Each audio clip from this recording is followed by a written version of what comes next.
வணக்கங்க. இந்த வீடியோவில் நம்ம பார்க்கக்கூடிய டாபிக் என்ன அப்படின்னா, ஒரு கிரகத்தின் வலிமையை எப்படி அறிவது, ஒரு கிரகம் வலுவாக இருக்குது, அது நல்ல பலனை செய்யும் அப்படிங்கிறத நம்ம எப்படி தெரிஞ்சுக்கிறது அப்படிங்கிறத பற்றி தான் பார்க்க போகிறோம். ஒரு கிரகத்தோட வலிமையை நிறைய முறைகளில் நம்ம தெரிஞ்சுக்க முடியும். ஆட்சி பெறுறது மூலியமாகவும், உச்சம் பெறுறது மூலியமாகவும், மூலத்திரிகோணம் அடைகிறது மூலியமாகவும், திக்பலம் அடைகிறது மூலியமாகவும், பார்வை பலம் அடைகிறது மூலியமாகவும், இது வர்க்கோத்தமம் அடைகிறது மூலியமாகவும், இந்த மாதிரி நிறைய பலங்கள், அதாவது கிரகத்தோட பலங்களை கண்டறிவதற்கு நிறைய முறைகள் இருக்குது. இருந்தாலும் ஒரு கிரகம் வலிமடையுது அப்படிங்கிறத பெர்ஃபெக்டாக எப்படி சொல்கிறது அப்படிங்கிறத பார்க்க போகிறோம். அதுக்கு ஒரு 3 ரூல்ஸ் இருக்குது. ஒரு கிரகம் வலிமையாக இருக்குது, அது கண்டிப்பாக பலன் கொடுக்கும், நல்லதோ கெட்டதோ அது ரெண்டாவது. ஆனால் கண்டிப்பாக நல்ல பலனையோ கெட்ட பலனையோ அந்த கிரகம் உறுதியாக கொடுக்கும் அப்படிங்கிறத எப்படி கண்டுபிடிக்கிறது அப்படிங்கிறதான் பார்க்க போகிறோம். உதாரணத்துக்கு பார்த்தீங்கன்னா, ஃபஸ்ட்டு நம்ம பார்க்க வேண்டியது ஒரு கிரகம் வலிமையாக இருக்குது அப்படிங்கிறது எப்படி கண்டுபிடிக்கிறதுனா, ஃபஸ்ட்டு அந்த கிரகம் ஆட்சி பெற்று இருக்கணும். இப்போ உதாரணத்துக்கு மேசராசி அதிபதி செவ்வாய் அப்படின்னா, மேசராசியில் செவ்வாய் இருந்தாலோ, விருச்சிக ராசியில் செவ்வாய் இருந்தாலோ, மகர ராசியில் செவ்வாய் இருந்தாலோ, மகர ராசி உச்ச வீடு செவ்வாய்க்கு, மேசராசியும் விருச்சிக ராசியும் ஆட்சி வீடுகள் அப்படின்னு சொல்கிறோம். இந்த மாதிரி வீடுகளில் செவ்வாய் இருக்கிற பட்சத்தில் செவ்வாய் வலிமை பெற்று இருக்குது அப்படிங்கிறப்ப நம்ம தெரிஞ்சுக்கலாம். இது ஃபஸ்ட் பாயிண்ட். அதாவது ஒரு கிரகம் தன்னுடைய ஆட்சி வீட்லேயோ உச்சம் வீட்லேயோ இருக்கும்போது கண்டிப்பாக பலம் பெறுது. இது நம்பர் 1. நம்பர் 2 உதாரணத்துக்கு ஒரு கிரகம் வேற ஒரு இடத்துல நிற்கிது. ஏதோ ஒரு லக்னம் வச்சுக்கலாம். உதாரணத்துக்கு கும்ப லக்னம் அப்படின்னா, ஃபஸ்ட்டு சொன்ன பாயிண்ட் என்ன அப்படின்னா, கிரகம் தன்னுடைய சொந்த வீட்லேயோ உச்ச வீட்லேயோ இருக்கும்போது வலிமை பெறுது அப்படின்னு சொன்னேன். அடுத்து ஒரு கிரகம் இங்கே நிற்கிது. உதாரணத்துக்கு செவ்வாய் ரிஷபராசியில் நிற்கிது, கும்ப லக்னம்னு வச்சுக்கிடுவோம் ஒரு எக்ஸாம்பிளுக்கு. ஃபஸ்ட்டு அந்த கிரகம் ஆட்சி பெற்று உச்சம் பெற்று இருந்தாலும் வலிமை தான். அது நம்பர் 1 வலிமை.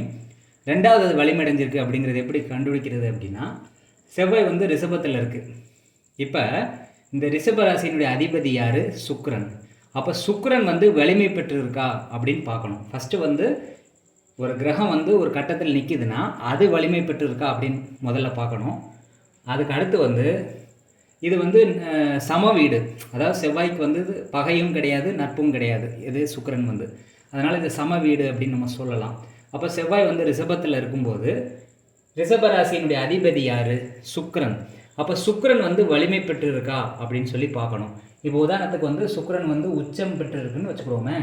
அப்போ இந்த கிரகம் ரொம்ப வலிமை பெற்று இருக்கு அப்படிங்கிற மாதிரி எடுத்துக்கலாம். ஏன்? இது சம வீட்டில் இருக்குது, இதனுடைய வீட்டு அதிபதி உச்சத்தில் இருக்கார். அப்போ இந்த கிரகத்துக்கு 70% வலிமை கிடச்சிருது அப்படிங்கிற மாதிரி எடுத்துக்கலாம். அதாவது ஒரு கிரகம் சொந்த வீட்லேயோ உச்ச வீட்லேயோ இருக்கும்போது 50% வலிமை பெற்றுருது. ரெண்டாவது வலிமை அது நின்ற வீட்டு அதிபதி ஆட்சியாவோ உச்சமாவோ இருந்துச்சு அப்படின்னா 70% வலிமை அடைஞ்சிருது அப்படிங்கிற மாதிரி நம்ம சொல்லலாம். மூணாவது நம்ம என்ன பார்க்கணும் அப்படின்னா, இந்த செவ்வாய் நிற்கிற நட்சத்திராதிபதி. இப்போ உதாரணத்துக்கு ரோஹிணி நட்சத்திரத்தில் செவ்வாய் இருக்குதுன்னு வச்சுக்கிறோமே. ரோஹிணி நட்சத்திரத்தில் செவ்வாய் இருக்குது, ரோஹிணி 2ல் செவ்வாய் இருக்குதுன்னா, இப்போ இந்த செவ்வாய் நின்ற நட்சத்திராதிபதியும் வலிமையாக இருக்கா அப்படின்னு சொல்லி செக் பண்ணி பார்க்கணும். உதாரணத்துக்கு சந்திரன் விருச்சிகத்தில் இருக்குன்னு வச்சுக்கிடுவோம். நட்சத்திராதிபதி சந்திரன் விருச்சிகத்தில் இருக்குன்னா, விருச்சிகத்தில் சந்திரன் நீசம். அப்போ இங்கே பலம் குறைவு அப்படிங்கிற மாதிரி தான் நம்ம எடுத்துக்கணும். நல்லா புரிஞ்சுக்கோங்க. ஒரு கிரகம் ஃபஸ்ட்டு ஒரு இடத்துல ஆட்சியாவோ உச்சமாவோ இருந்தது அப்படின்னா அது ஒரு வலிமை கிடச்சிருது அந்த கிரகத்துக்கு. ரெண்டாவது அந்த கிரகம் நின்ற வீட்டினுடைய அதிபதி ஆட்சியாவோ உச்சமாவோ இருந்தால் டபுள் வலிமை கிடைக்குது. அது நின்ற நட்சத்திராதிபதியினுடைய, அதாவது நின்ற நட்சத்திரம் ரோஹிணி 2, ரோஹிணிங்கிறது சந்திரனுடைய நட்சத்திரம். இப்போ அதுவும் வலிமையாக இருந்ததுன்னா 100% இந்த கிரகம் வலிமை அடையும். ஆனால் இங்கே சந்திரன் விருச்சிக ராசியில் நீசம் மாறுறதுனால இதனுடைய வலிமை வெறும் 60% தான். அப்போ நல்லதும் கெட்டதும் கம்பைன் பண்ணி அவங்க வாழ்க்கையில் நடக்கும் அப்படிங்கிற மாதிரி நீங்கள் எடுத்துக்கலாம். இதை வச்சு தான் ஒரு கிரகத்தினுடைய வலிமை நம்ம தீர்மானிக்கணும். இப்போ சிலர் என்ன பண்ணுறாங்க அப்படின்னா, அந்த கிரகம் ஆட்சி உச்சம் பெற்றுச்சு அப்படின்னாலே அது வலிமையாக இருக்குது, நல்ல பலனை கொடுத்துரும்னு சொல்கிறாங்க. அது முற்றிலும் தவறானது. 3 விஷயங்களை அனலைஸ் பண்ணணும். ஃபஸ்ட்டு அந்த கிரகம் ஆட்சி உச்சத்தில் இருக்கான்னு பார்க்கணும். ரெண்டாவது அதனுடைய வீட்டு அதிபதி ஆட்சி உச்சத்தில் இருக்கான்னு பார்க்கணும், நல்ல நிலைமையில் இருக்கான்னு பார்க்கணும். மூணாவது அது நின்ற நட்சத்திராதிபதி ஆட்சி உச்சத்தில் இருக்கான்னு பார்க்கணும். இது எல்லாத்தையும் வச்சு தான் ஒரு கிரக வலிமையை நம்ம முழுமையாக தீர்மானிக்க முடியும். இதில் 3மே வலிமையாக இருக்கக்கூடிய அமைப்பு 2 இடத்துல மட்டும்தான் வருது.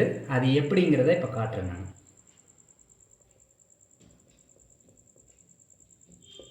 இப்போ உதாரணத்துக்கு பார்த்தீங்க அப்படின்னா ஒரு கிரகம் வந்து உதாரணத்துக்கு சூரியன் எடுத்துக்கலாம். சூரியன் வந்து சிம்ம ராசியில் இருக்குன்னு எடுத்துக்கிடுவோம். இப்போ கிரகம் வந்து தன்னுடைய ஆட்சி வீட்டில் இருக்குது. அப்போ ஒரு வலிமை பெற்றுருச்சு சூரியன் வந்து. இப்போ அந்த வீட்டு அதிபதி யார்? சிம்ம ராசியினுடைய அதிபதியும் சூரியன் தான். அப்போ டபுள் வலிமை கிடச்சிருச்சு சூரியனுக்கு. இப்போ அதே வீட்டில் சூரியன் வந்து உத்திர நட்சத்திரத்தில் இருக்குன்னு வச்சுக்கிடுவோமே. உத்திரம் 1ஆம் பாதத்தில் சூரியன் அதே வீட்டில் இருக்குது அப்படின்னா 3 வலிமையும் இந்த சூரியன் பெற்றுருச்சு அப்படிங்கிற மாதிரி நம்ம எடுத்துக்கலாம். ஃபஸ்ட்டு ஒரு கிரகம் ஆட்சி உச்சம் பெறதை முதல் வலிமையாக எடுத்துக்கணும். ரெண்டாவது அது நின்று வீட்டதிபதி ஆட்சி உச்சம் பெற்றிருக்கான்னு பார்க்கணும். மூணாவது அது நின்று நட்சத்திராதிபதி ஆட்சி உச்சம் பெற்றிருக்கான்னு பார்க்கணும். இப்போ இதில் சூரியன் வந்து சிம்ம ராசியில் ஆட்சி பெற்றிருக்கு, அது 1வது வலிமை. 2வது வலிமை அந்த வீட்டினுடைய அதிபதியும் சூரியன் தான். அப்போ அதே இடத்துல இருக்கிறதுனால 2 வலிமை பெறுது. அடுத்து 3வது சூரியன் வந்து சூரியனுடைய நட்சத்திரமான உத்தரத்திலே இருக்கும்போது 3 வலிமையும் சூரியன் அந்த இடத்துல இருக்கும்போது கிடைக்குது.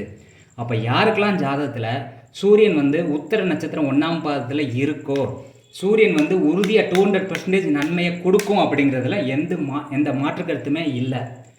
இந்த மாதிரி அமைப்பு வந்து 2 இடத்துல மட்டும்தான் நிகழும். ஒன்று வந்து சூரியனுக்கு உத்தர நட்சத்திரம் 1ஆம் பாதத்தில் நிகழும். இன்னொன்று வந்து குரு அப்படிங்கிற கிரகத்துக்கு நிகழும்.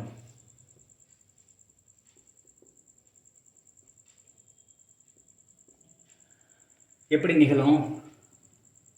அதாவது வந்து குருனுடைய சொந்த வீட்டில் குரு இருக்குது, அப்போ ஒரு பலத்தை பெற்றுருச்சு.